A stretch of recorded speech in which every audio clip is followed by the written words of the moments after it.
this card, I'm going to be using the Celebration Cake die set and the coordinating stamp set as well. So you can see we've got a lovely big piece of cake there with a slice of cake. We've got the banner and all the sentiments that we can use, and the candle, so you can place as many candles as you want on the cake. So I'm going to be stamping those and cutting those out in a little while, but first I want to create a background, and I'm going to do this by using one of the stencils in this collection. So I'm going to be using the stencil that has the stripes on, and I'm going to create a gingham background.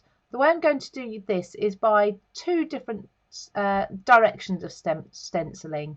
So I'm going to place this over my white background and just tape the stencil down. I'm not taping down the white cardstock underneath because I don't want to affect my ink going onto the paper there, or the cardstock.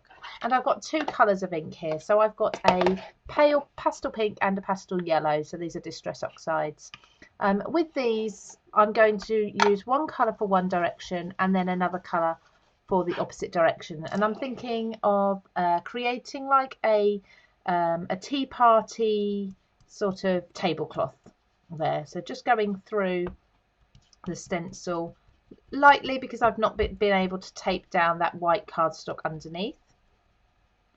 And what will happen is I will be able to put the yellow over the pink and create a third colour in the gingham when I do that. So we've got the pink, the yellow, and then the orangey colour also. So I've covered the background with the pink through the stripes, and I'm just going to release my tape a little so you can see the stripes there, and then place it back down onto the cardstock in the opposite direction. This is already cut to size to fit my card, so you can already see the effect that we're going to get once I put the yellow through. So I'm going to do exactly the same, lots of ink on my applicator and just brush down the lines. I am going down along the grain with the stripes rather than against them because I don't want any ink to get underneath the stencil. Now I've got a little bit of tape here just going onto my cardstock, so I'm going to lift the tape, making sure to hold my stencil still as I complete that last little bit. And that one's okay. So now to reveal the pattern that we've made. There we go. So using those stripes, we've created that gingham pattern on there. Perfect for putting on a background as a card. Now with that to the side, the next stage is to do my stamping, and I've got this large cake stamp. I'm going to stamp that and the slice of cake and the banner as well, because we can use the die to cut all of these pieces out. So on some smooth and bright white cardstock, it's a good idea to choose the same colour cardstock as the one you just created the gingham effect on. I'm going to stamp with a black to make it really stand out, because we've now made our background quite dark with that gingham effect. So we want something strong and striking to show up. And stamp this. And these stamps are absolutely beautiful. The images are hand drawn and they are really, really pretty designs, but the quality of the stamp as well is very, very neat, really beautiful. You see there's a lot of detail in there. Now we need to die cut these images out, and you can use your scissors and fussy cut if you prefer, but I love that we get the dies included because it just makes it so much quicker and easier. So each die can be placed on together. You can see it's a really close fit. So just make sure that everything's fitting around there perfectly, and a little bit of tape. I'm just going to reuse the tape that I used to hold the stencil down. And take that over the edges there. Same with the cake and the same with the banner. So using a low tack tape to hold them down. So they've cut through beautifully, and I can just pop them out on the reverse there. So you can see there's my three images. Now I want to colour these in.